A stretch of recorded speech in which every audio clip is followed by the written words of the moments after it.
Hare Rama, Hare Rama, Rama Rama, Hare Hare.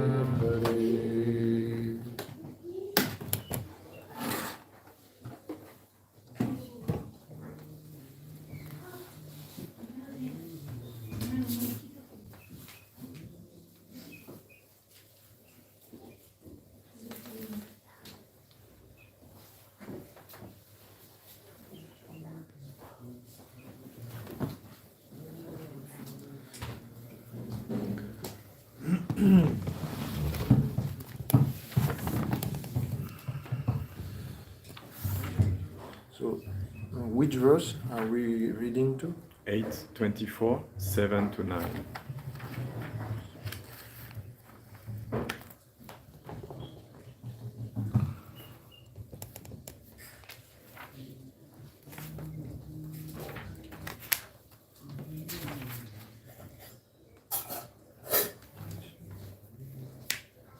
Ça marche pas trop.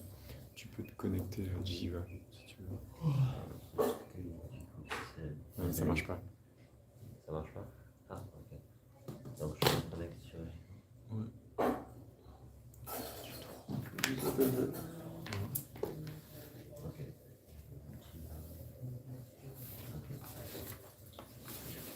Comme le verset numéro 7 et le verset numéro 8 n'ont pas de teneur et portée, je vais procéder pendant que cela s'affiche. Texte 7. Ashidati takad pante brahmone mittiko rayaha samudro paprutas tatra lokabhur adayon ripa. Translation by His Divine Grace of Vaishnava Ravinda Bhaktivedanta Swami Prabhupada. O King Parikshit, at the end of the past millennium, at the end of Brahma's day, because Lord Brahma sleeps during the night, annihilation took place, and the three worlds were covered by the water of the ocean.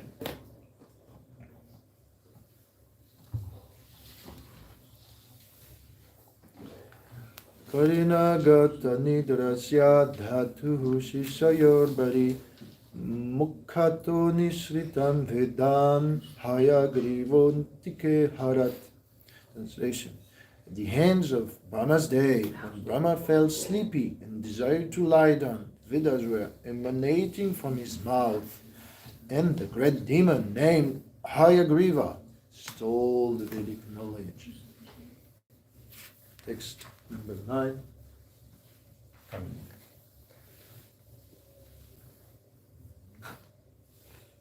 Very shortly coming. Yeah.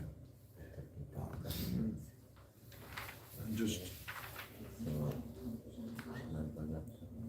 verse number 10. Tomorrow. Okay.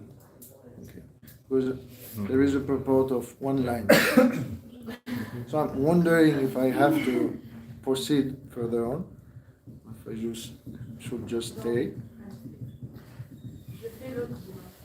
T'as déjà commencé, oui. T'as déjà préparé tout ça? Oui. Oui. Zut. Okay. J'insiste. Ok. C'est ça? Yes. Okay. Yadvatadana vandrasya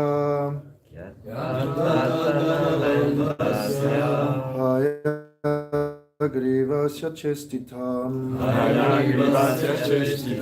Tadha safari rupam Bhagavan Haririshvaraha Yadvatadana vandrasya Hayagrivasya chestitam Tadhara sapari rupam Bhagavan Haririshvaraha Yadvatadana vandrasya Hayagrivasya chestitam Hayagrivasya chestitam Dhara Sapari Rupam Bhagavan Haririshvara. Please repeat. Revatinandana Hayagrivasya cheshtitam Dadhara saparirupam Bhagavan Hadirishvara Yadvatadana vendrasya Hayagrivasya sheshtitam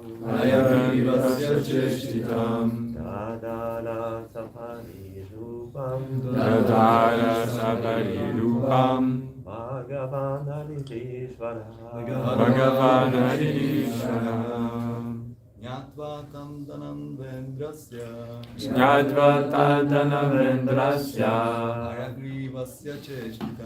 Hayagrivasya cheshtitam Dadhara saparirupam Bhagavan Hare Ishvara. Vaishnavis.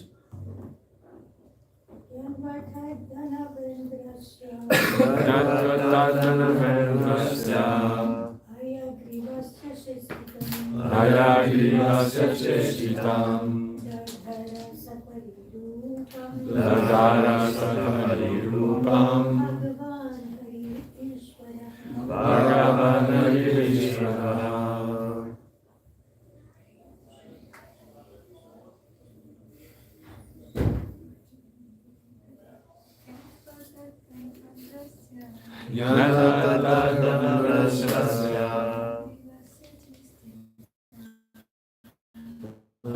Hayagrivasya cheshtitam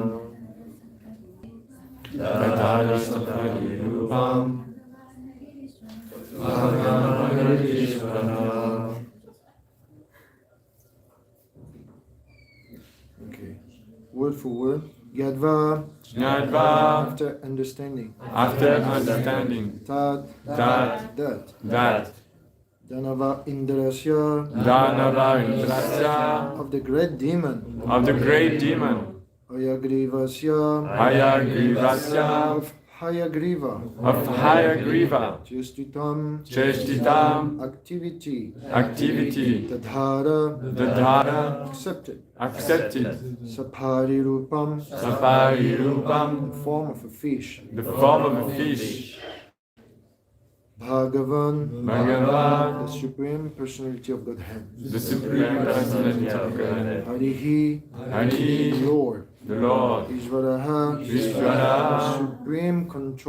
The Supreme Controller. Translation. Understanding the acts of the great demon Hayagriva, the Supreme Personality of Godhead, Hari, is full of all opulences, assume the form of a fish and save the Vedas by killing the demon. Purport. Because everything was inundated by water to save the Vedas, it was necessary for the Lord to assume the form of a fish.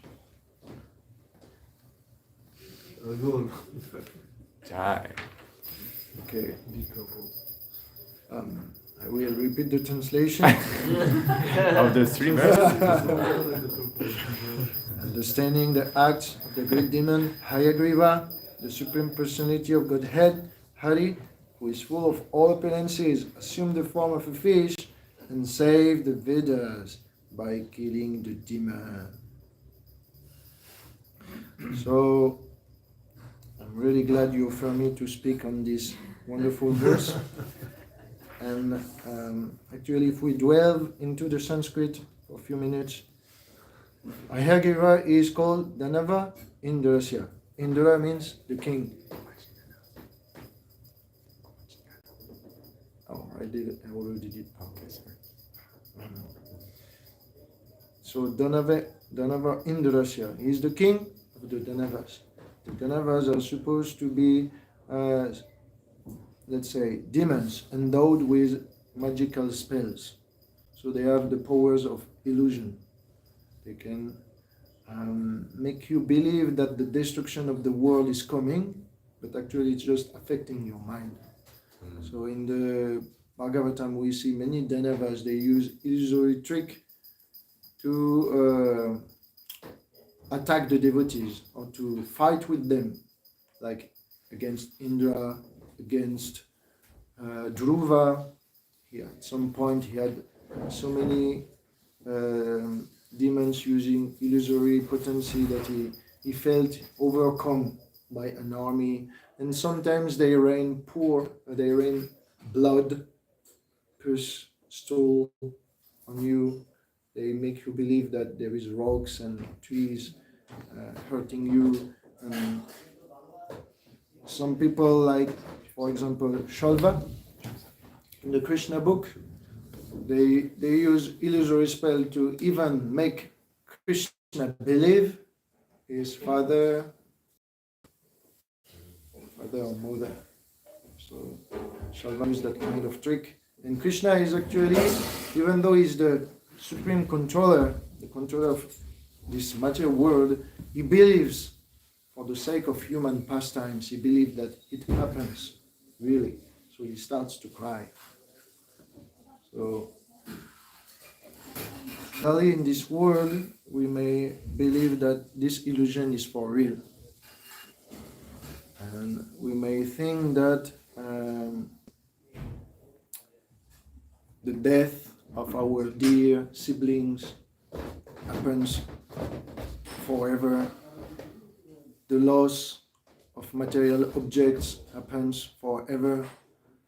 The loss of some, even part of our bodies, is forever.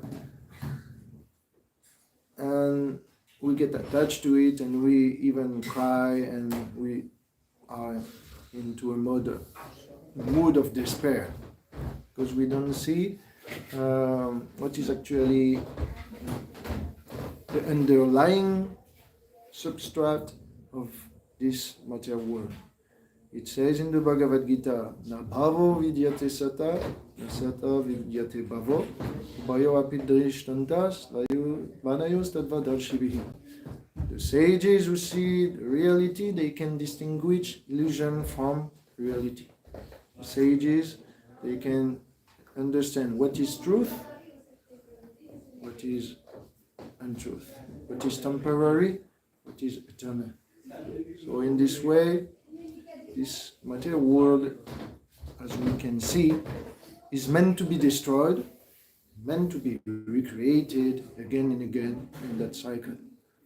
So it's not a marvel that everything will go one day. And it's not a marvel that everything has to be recreated as well one day. So the sages, they understand that what does not last is not the reality. And what is lasting, everlasting, is called the truth. So we are practitioners of the Sanatana Dharma, and there is a reason for that. It's because Krishna, in the form of many avatars, be it the fish, the horse, be it the tortoise incarnation, or as a human, is always protecting the devotees and the earth, the principles of religion, by coming again and again to establish spirituality. So one who is really acute in his intelligence will understand that this Sanatana Dharma, these Vedic scriptures, are literally the highest type of philosophy and the highest type of religion, because they have never disappeared. Sanskrit is still the oldest knowledge in the world spoken today. And the principles by which the devotees, they try to live in, they are also the highest type of practice.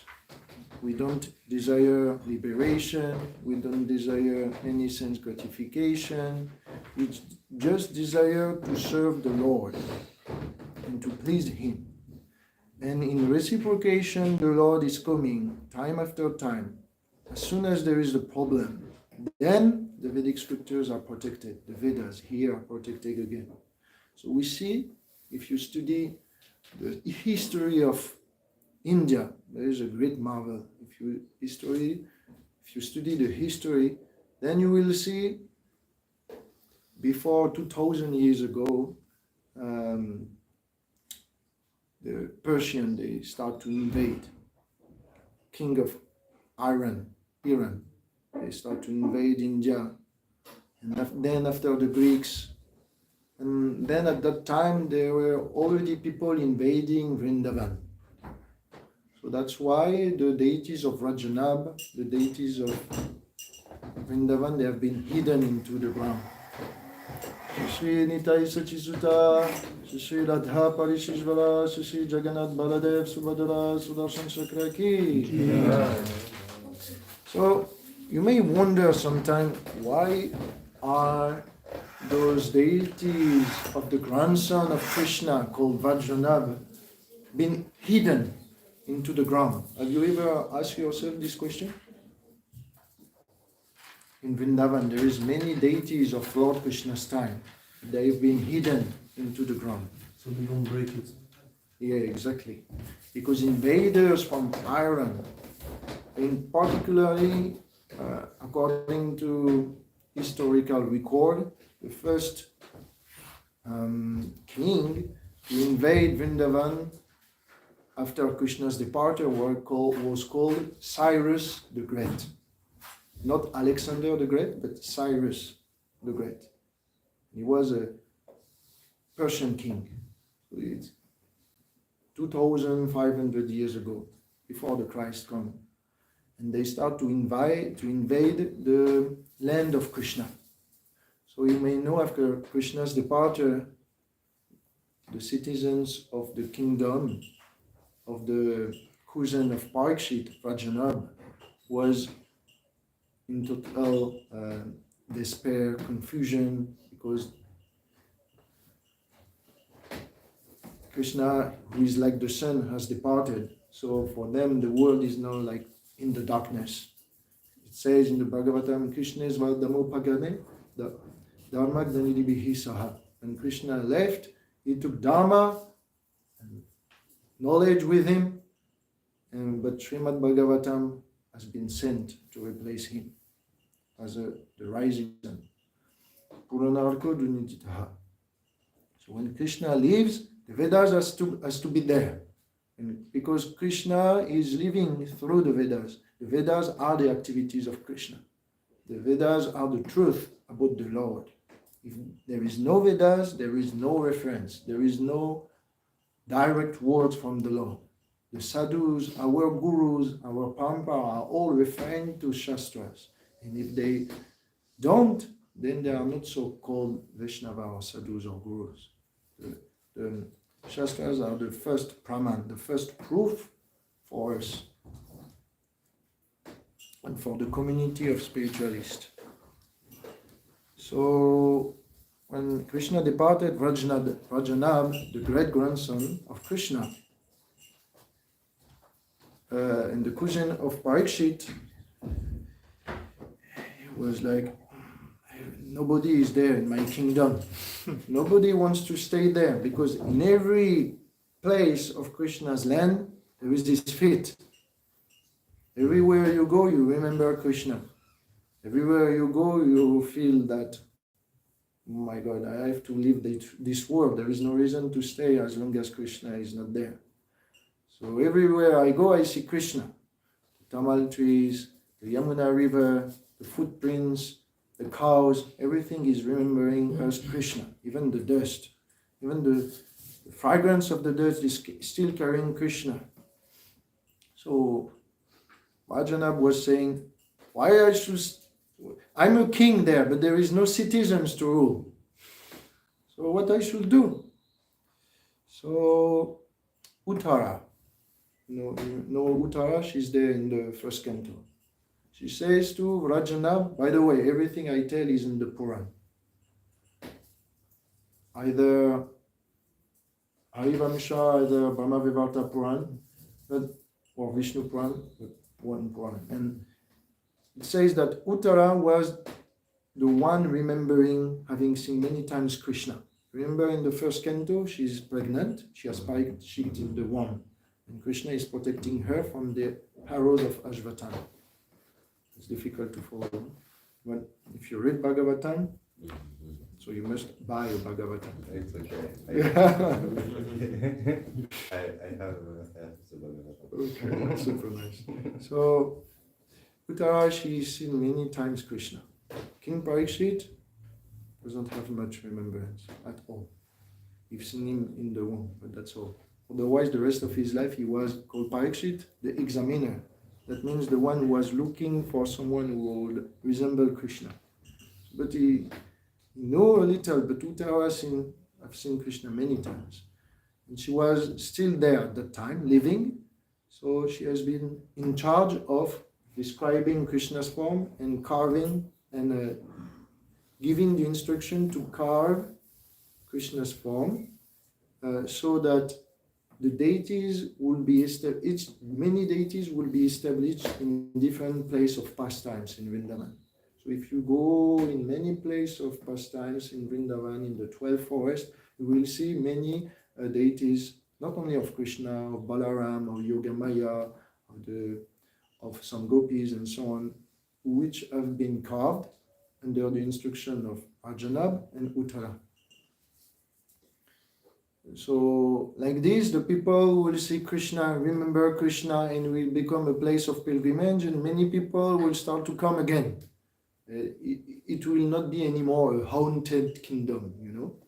So that was the plan of Arjanab. So Arjanab did that, and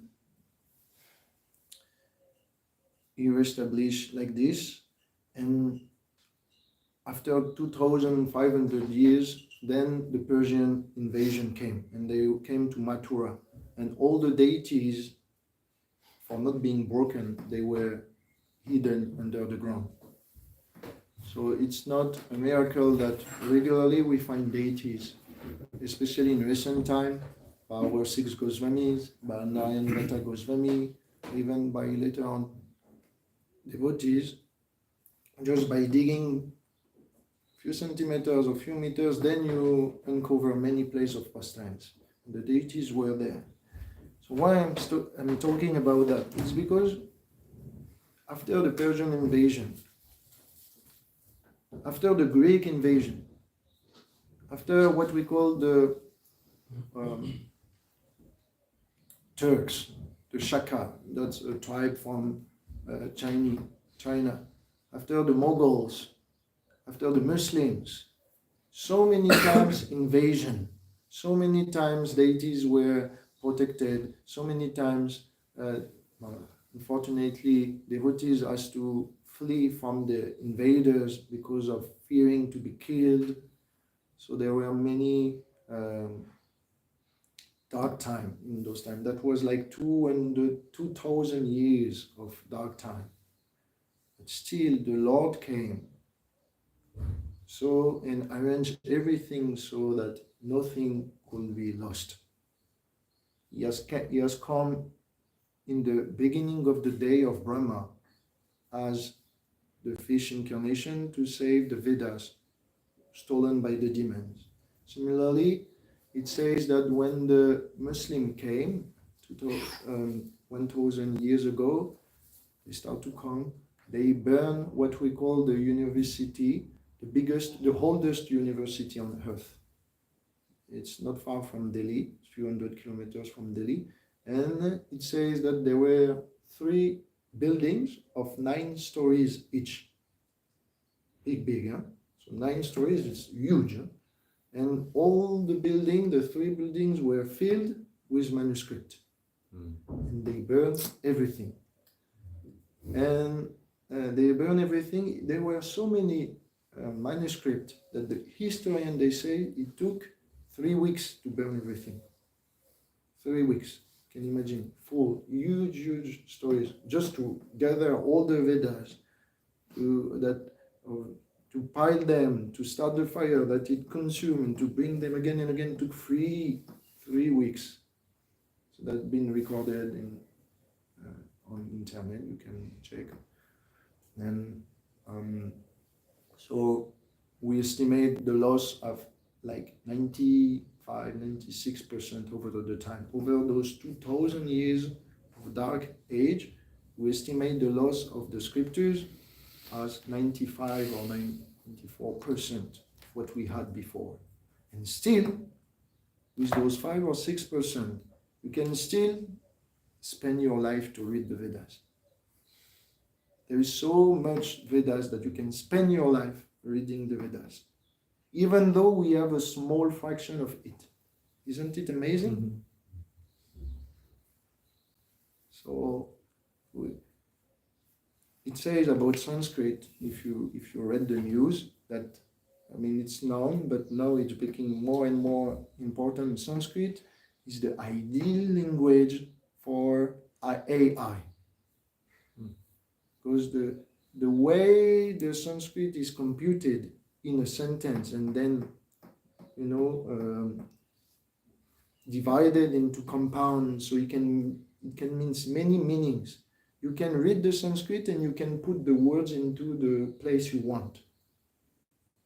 There is not a definite order in the Sanskrit to make a phrase, a sentence.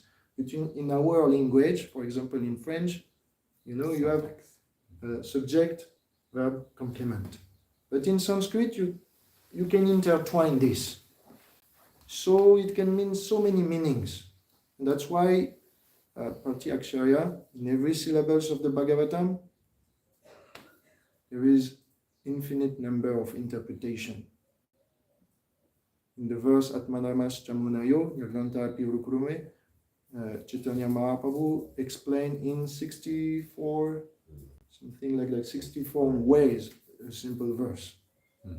So Sanskrit is apparently the language of the future. Even though it's oldest, it's the language of the future because the companies like NASA and some technology, big companies,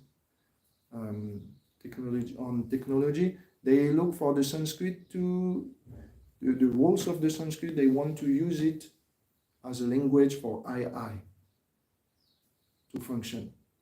So even though it is the oldest, it's still marveling those of the present, and they are foreseeing the use of the Sanskrit for the future. So it's a marvel. The Vedas, the Sanskrit, they are the marvel of this age, and that has been preserved recently by Sri Chaitanya Mahaprabhu ki Jai. So at the beginning of the day, that was Charvata, and now this is Gauranga Mahaprabhu preserving the Vedas, restoring the places of pilgrimage, and sending his companion for us to understand with proper vision the Vedas.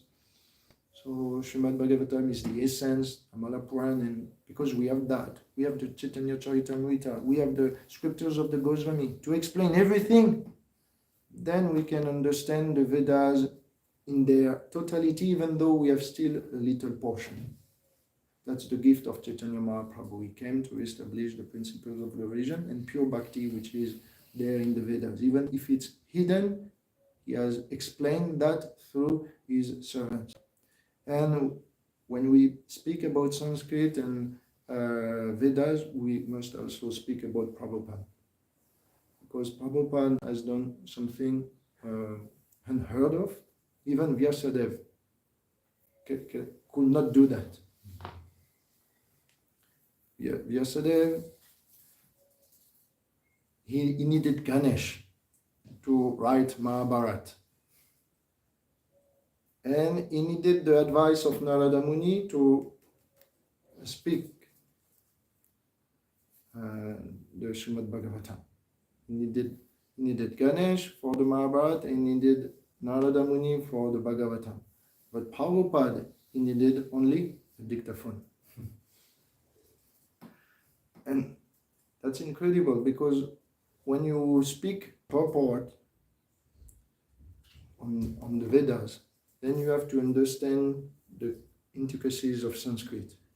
There is Anucheda. You need to divide everything. You need to explain the proper word of each syllables, of each compound of words, and present something. And for many people, it will require many lifetimes to do what Prabhupada did, to do so many purport and to do so many things so quickly on the Vedas, in such a huge quantity. Prabhupada was using his time during midnight from 4 a.m., the time we sleep. The time where if we would try to learn Sanskrit or give a purport, we will fall asleep, We have already some difficulties to keep awakened when we chant our japa. What to speak of giving purports and delving into Sanskrit, And Prabhupada will do that at what we could call one of the hardest time. And not only that, but he had on his shoulder the management of an international institution. And he had to manage 5,000 disciples. And it's not that the disciples will leave Prabhupada. They had many inquiries. There are many problems to solve. So Prabhupada will have not only that to do, it was not his only service. He had to manage everything at the same time. And you can imagine in the brain how many things he had to deal with. Okay, I have to do that after that. Okay, I have to manage this disciple. Okay, this temple, I have to see the lawyer because we have a problem with the field. And this disciple is now living in ISKCON. I have to send him a letter and so on. You can imagine so many things, and still he was able to concentrate. So Prabhupada is actually like the Matsya incarnation, we could say, because he saved the Vedas. The Vedas, they will be lost in deviation. They will be lost in speculation without Prabhupada. Because as we know and as we repeat, the Bhagavad Gita of Prabhupada and the purport of Prabhupada allows us to understand the real meaning of the Vedas, the real meaning of the scriptures. Before Prabhupada, people will read Bhagavad Gita and they will understand what? We are all God. We are all God. I'm God, you are God, Krishna is fake, this is myth, there is Brahman. Or they will not become devotees, let's be clear. When Prabhupada came, make it so clear for everyone that everybody started to become devotees. They felt inspired. This is the word of God. It's speaking to the soul. Yeah, that makes sense. It's not an allegory. Arjuna is not the mind and Krishna is not the soul and Kaukshetra is not the field of the body. It's not allegorical. It's physical. It's real. It's historical.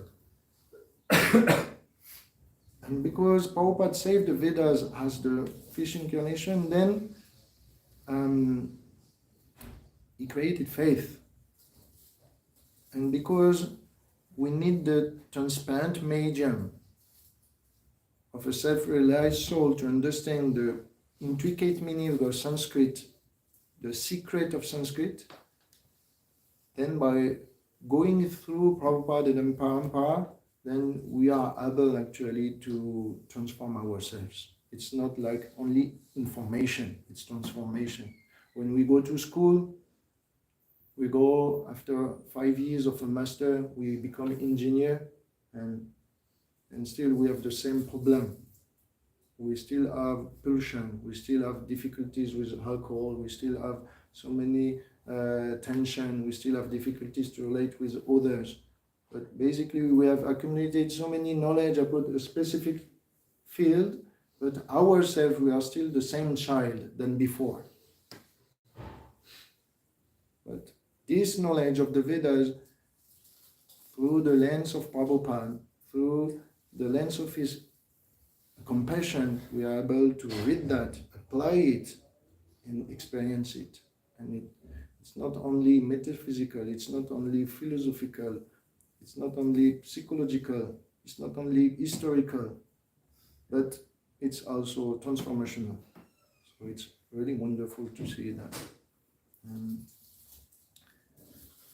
I think I will stop there, and we can say Srila Prabhupada ki jai, Shri Gauranga Mahaprabhu ki jai, Shri Matsya ki jai.